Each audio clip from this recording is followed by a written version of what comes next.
Hi guys, so good noon. It's 12 sharp in the afternoon right now, and today is, let's check, it's Saturday.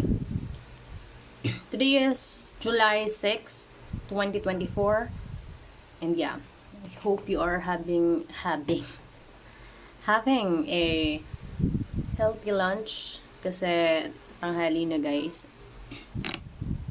Ayan, let's start. Alam niyo yung yung like pagod mo ng the whole week.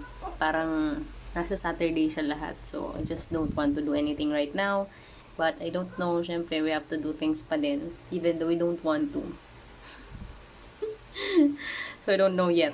Okay? So, ngayon, tapusin na natin tong book. Bago tayo mag-start sa new chapter. New book. It's a new book actually. Naghahanap pa ako guys. Wala na nga time eh. But I'm going out tomorrow, so I think I would probably purchase or like choose a book. Tapos papabili ko sa friend ko. Joke lang. Sabihin ko for vlogging purposes. I'm not sure guys. Let's see tomorrow kasi magtitingin pa ako ng book tomorrow if there is. Or if you want to donate me a book. Pero syempre dapat yung gusto ko din siyang basahin. I don't want to waste time from books that won't help us together forever and ever. Ba yan guys? Nakakain ko lang kasi so medyo yung feeling ko hindi ko alam. Parang kailangan ko ata mag-walk. Hindi naman ako super full. Kasi, hindi maganda yun guys yung kapag yung sobrang busog na busog ka.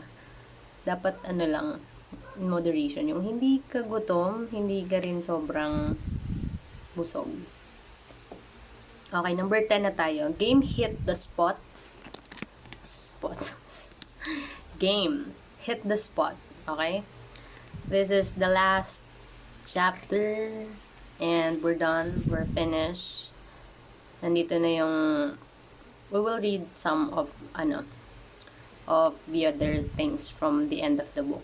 Kasi I know they are not reading it. Okay? So, if you've worked your way through every step and game in this book, by now you should be well aware of your erogenous zones and how to stimulate them. You should also have a thorough understanding of your lover's hot spots and each other's mental turn-ons as well.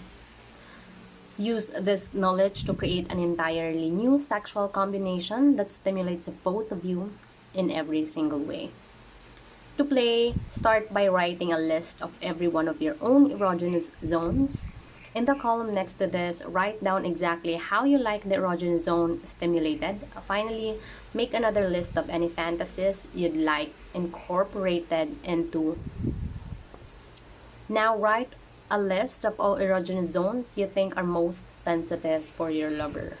Nakakatamad tong gawin guys, yung mga ganitong bagay. But, syempre, if you have to like, give it a shot, take a leap. Paano ba? Revive or refresh or restart your dying relationship and dying romance, right? When you are yung mag-asawa na kayo, 'di ba? Buti kung si Aubrey Miles or si Montenegro ba yun? Yung asawa ni Aubrey Miles. So they are so passionate. I can see and I can feel it on screen and off cam. So although di naman kami close, basta guys, I can see things right through their eyes. So again, in the next column detail, the way that your lover would like each hot spot stimulated. And finally, write down any fantasies you think or know your partner has. Your partner should do the same. So, kailangan to. Again, it takes two to tango. So, hindi naman pwedeng ikaw lang yung gagawa ng mga bagay na to. Right? So, make sure to have the initiative to to work things out. So, mas okay yung ganito talagang na well rested ako. So, I think nakapagpahinga naman ako ng maayos for last night. So, ay hindi pala.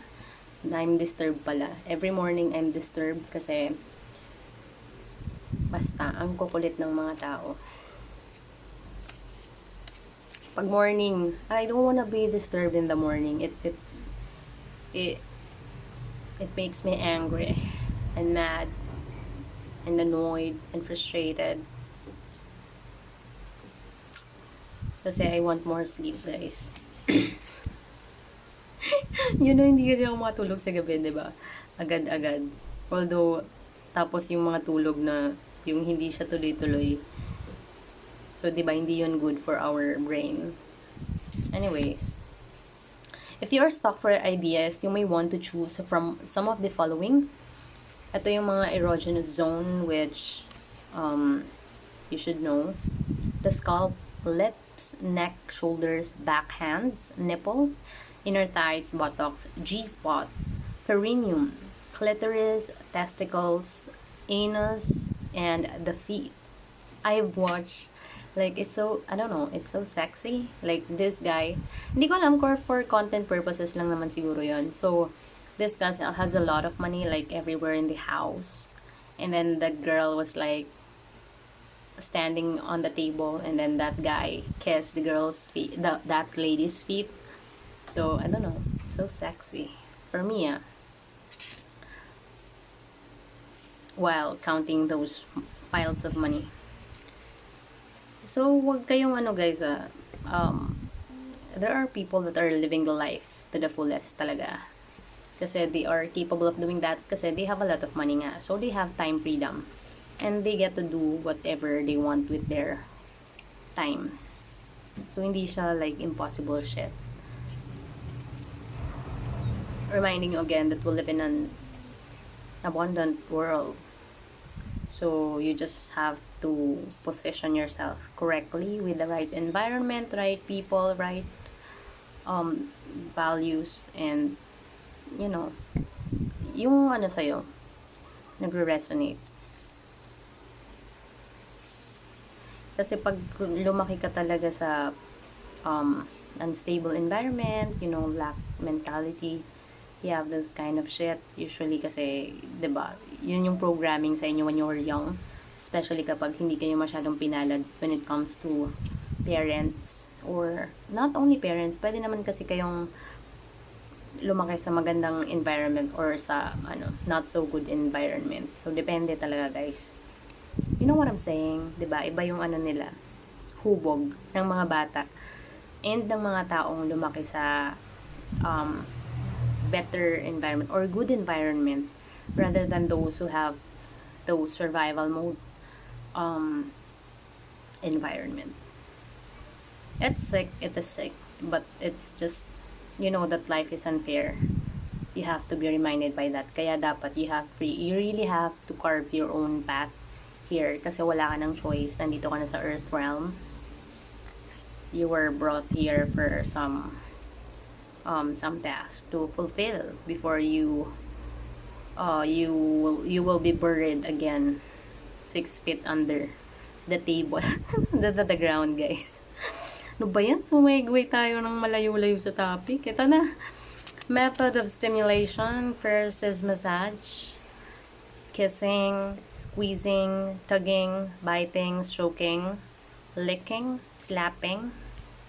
And here, if you have fantasy, ito yung mga yon, isa sa mga yon is being tied up. I think a lot of you fantasize about that kasi 50 Shades of Grey and all of those other movies. Being spanked, being dressed up in a certain way, being watching others, having group, being ordered around, having underwater, being forced to submit to your lover, stripping for a lover, using toys, having in an unusual location, having in public, having anal, having oral. Okay? So, yun yung mga other fantasies that you can Yun yung mga fantasy that a lot of people don't talk about. Or if may other things pa ditong hindi nakalagay, syempre hindi naman nakalagay lahat dito. So, kayo na bahala dun, guys. Yung kung ano pa yung mga fantasy ninyo.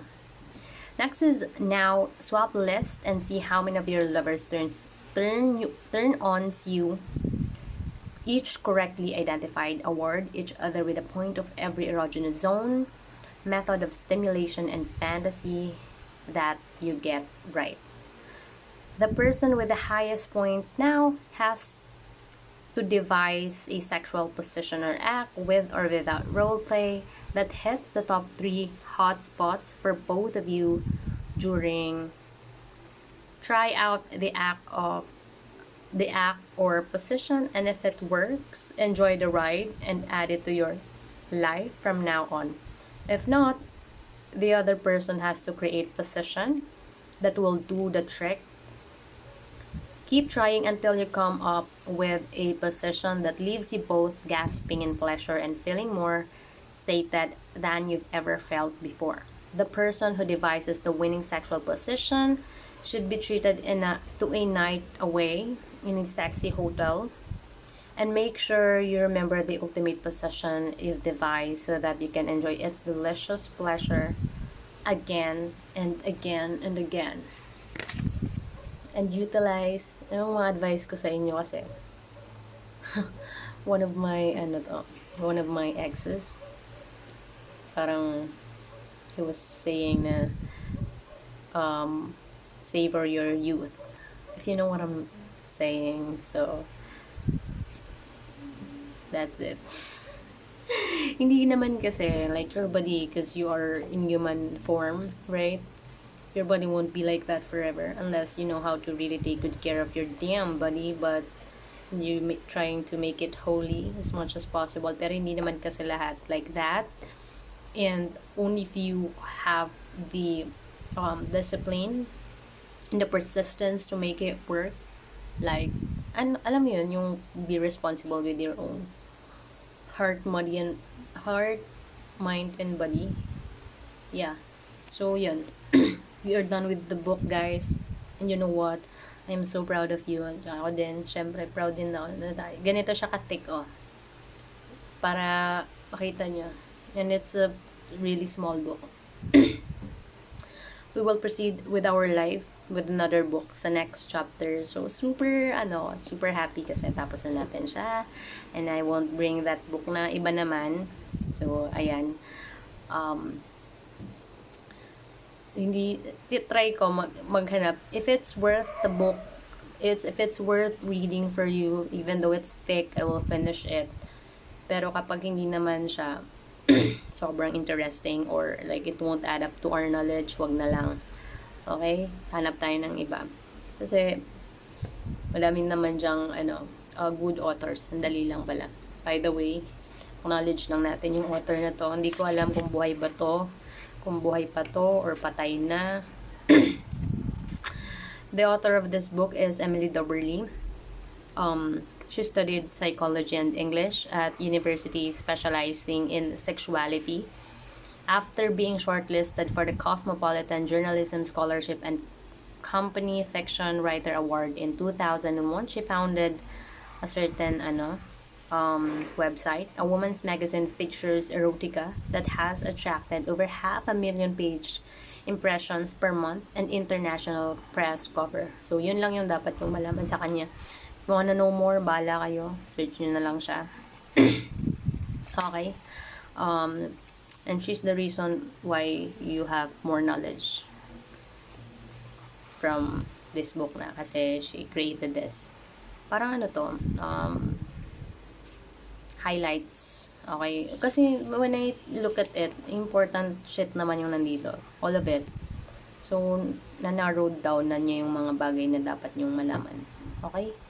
So, yan guys. I'm gonna see you again. Thank you guys for listening, and thank you for helping me make this world a better place for all of us and for the future generation. Okay, let's welcome all the new things. Next chapter. Next book na kasi tayo.